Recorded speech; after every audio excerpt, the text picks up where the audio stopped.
کہ معصوم بچے جو سوئے ہوئے تھے وہ 3 دن کے بعد 4 دن کے بعد بھی زندہ نکال لیے گئے ہیں۔ ناظرین کرام، اس میں جو میں نے آپ سے بات کی ہے کہ معاہدہ لوزان اور ہارپک ٹیکنالوجی، اس پہ اس کے زلزلے پہ اس کے کیا اثرات ہوئے ہیں، یہ ایک علیحدہ ایشو ہے، ایک علیحدہ بات ہے، ایک علیحدہ موضوع ہے جس پہ بات کرنی بہت ضروری ہے۔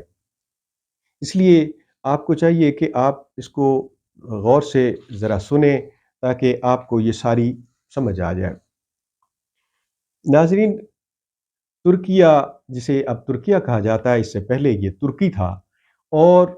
1923 میں یہ ایک بہت بڑی طاقت تھا، سلطنت عثمانیہ کے نام سے بہت مشہور تھی، اور تقریباً دنیا کے بیشتر علاقوں پہ مسلمانوں کی حکمرانی تھی۔ اس کے بعد 1923 میں اس کے ساتھ ایک معاہدہ ہوا، اور اس معاہدے کے نتیجے میں ایک ایسے حکمران کو ترکی پہ مسلط کر دیا گیا جو بہت لبرل اور ترقی پسند تھا، تاکہ جو ہماری مسلمانوں کی آخری مسلمانوں کی جو آخری ہماری مسلمانوں کی آخری خلافت جو ترکیہ میں تھی، اس کو ہمیشہ ہمیشہ کے لیے ختم کر دیا گیا، اور اس وقت 1923 میں اس کو پھر 100 سال معاہدے کے بعد اس کو دوبارہ بحال کیا جانا تھا۔ ناظرین،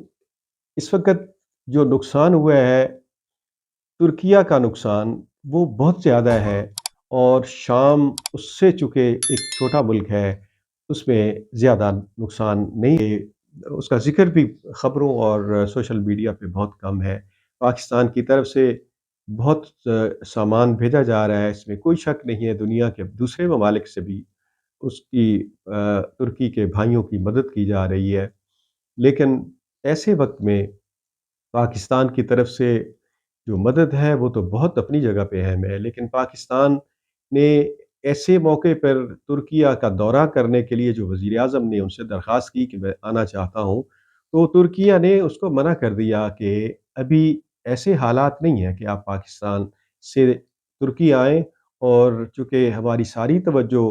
اس وقت ملبے ہٹانے اور لوگوں کو زندہ نکالنے کے اوپر ہے، اور زیادہ سے زیادہ وہ اس کا اہتمام کر رہے ہیں کہ لوگوں کو ابھی بھی موقع ہے، ابھی بھی شاید اللہ کرے کہ وہاں سے لوگ نکل سکیں جو ملبے کے تلے دبے ہوئے ہیں۔ تو ان کو بھی چاہیے تھا کہ یہ کم از کم ایسی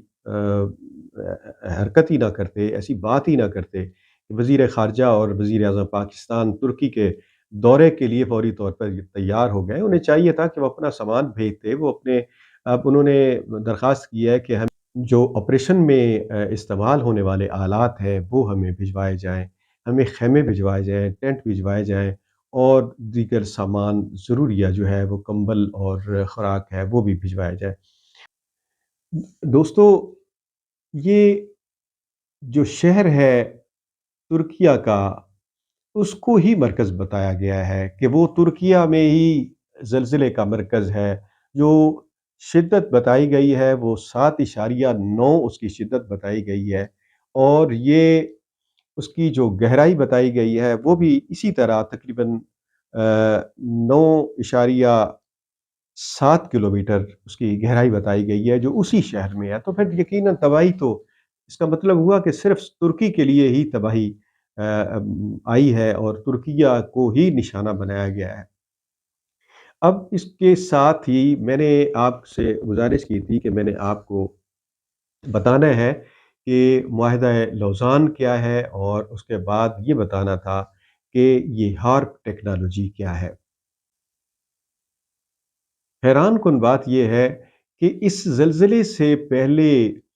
سوشل میڈیا پہ ایک ایسی ویڈیو وائرل ہوئی ہے جس میں یہ کہا گیا ہے کہ آئندہ 3 روز کے بعد شدید زلزلہ آئے گا، اس کی شدت تک بھی بتائی گئی ہے۔